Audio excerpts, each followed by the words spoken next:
चालू आहे.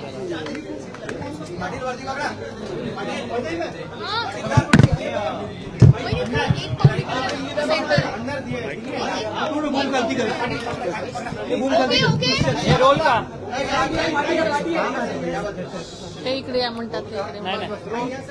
वहिनी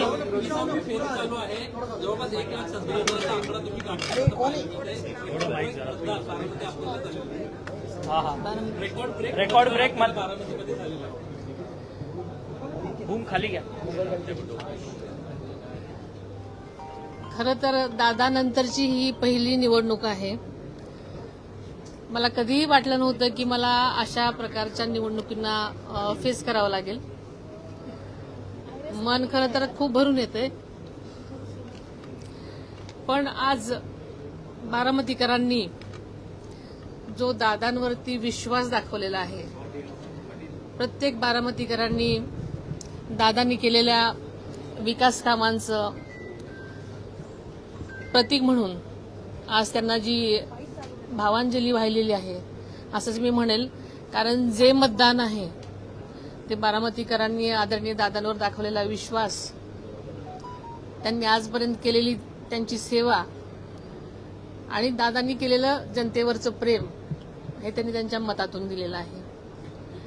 विकासाचा वादा वहिनी आणि दादा असं एक सोशल मीडियावर ट्रेंड आहे. वहिनी काय काय आश्वासन देऊ पाहतायत बारामतीकरांना? कोणकोणते प्रोजेक्ट आपण होते ते तुम्ही प्रामुख्याने करणार आहात? सर्व बारामतीकरांनी ज्या प्रकारचं मतदान केलेलं आहे त्यावरून दादांवरचा अढळ विश्वास त्यांनी माझ्या पाठीशी उभा केलाय असं हे चित्र आहे. दादांना आदरांजली वाहतानाच माझ्यावरचा विश्वास जो त्यांनी मला दाखवलेला आहे त्याबद्दल मी तमाम बारामतीकरांचं खरं तर आभार मानते. त्यांनी दिलेला आणि दाखवलेला विश्वास हा नक्कीच सार्थ करण्यासाठी हे मतदान जे केलेलं आहे त्याचं दादांचं बळ आणि माझ्यावरची जबाबदारी वाढवलेली आहे असं मी मानेन.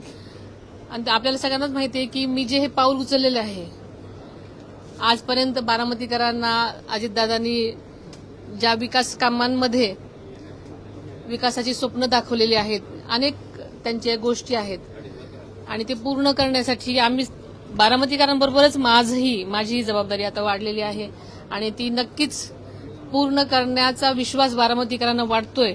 म्हणून त्यांनी एवढ्या प्रचंड प्रमाणात हा विश्वास त्यांच्या मताद्वारे दिलेला आहे.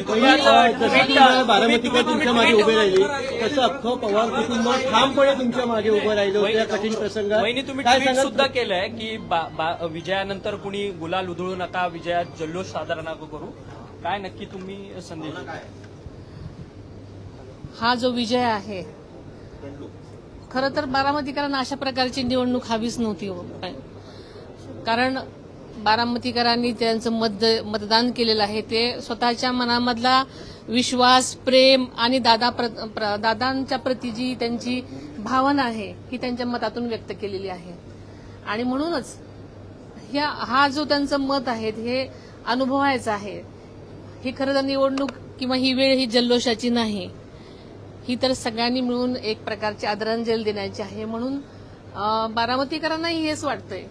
पण काही लोकांना उत्साह असतो, त्याच्यामुळे मला असं वाटतं की ही जी निवडणूक आहे आणि हा जो विजय आहे हा आदरणीय दादांना वाहिलेली आदरांजली असल्यामुळे आम्ही सगळ्यांनीच दादांना ज्या प्रकारची शिस्त आणि संयमाची सवय होती त्या प्रकारे त्यांनी दाखवा अशी मी त्यांना विनंती केली. पवार कुटुंब तुमच्या मागे ठामपणे उभं होतं. या भावनिक क्षणी तुम्ही कुटुंबातल्या लोकांना काय सदस्यांना काय सांगायचं तुम्हाला अभिनंदन करण्याकरता ठामपणे उभे राहिले कुटुंब?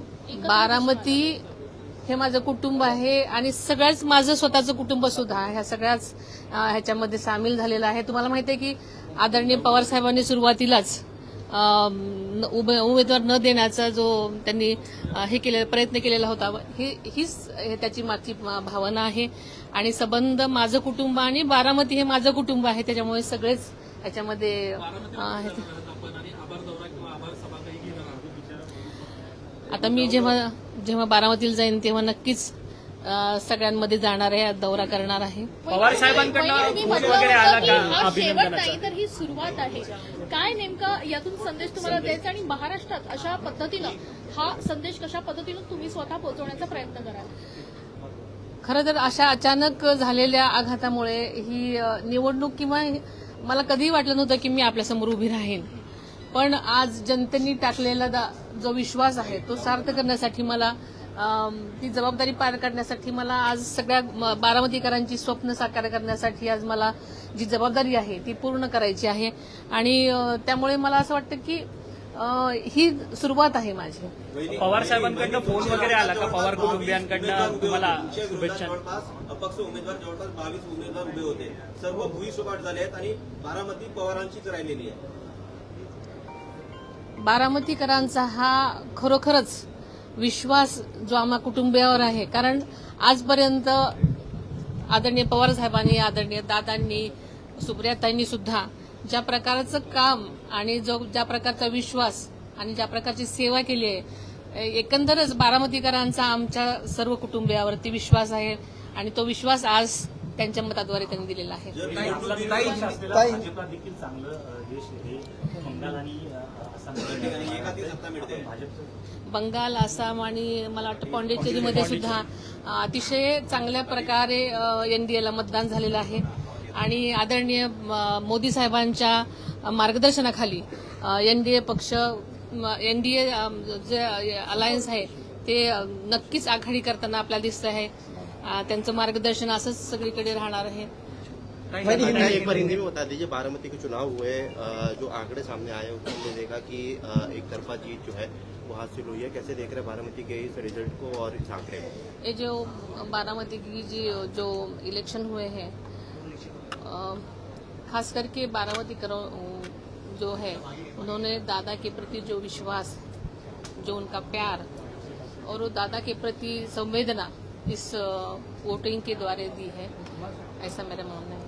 पश्चिम बंगाल और बाकी के 4 राज्य हैं उनके भी आज नतीजे जो है वो आने वाले हैं. आंकड़े जो हमने देखे वो ये दर्शा रहे हैं कि एनडीए की जीत जो है लगभग हर राज्यों में तय है. कैसे देख रहे हैं उसके इस परिणाम को?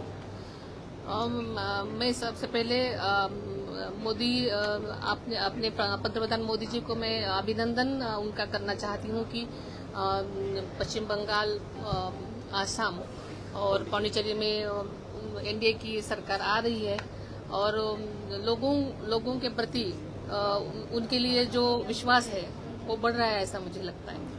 टीएमसी के नेता ममता बनर्जी ने एलिगेशंस किए हैं इलेक्शन कमीशन पे और बाकी के जो वोटिंग हुई थी उनके ऊपर उन्होंने सवाल खड़े किए.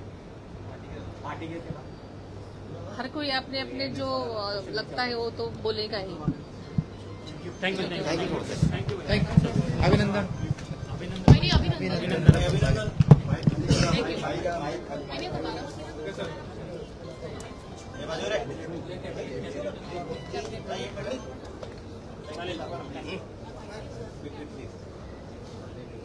थँक्यू.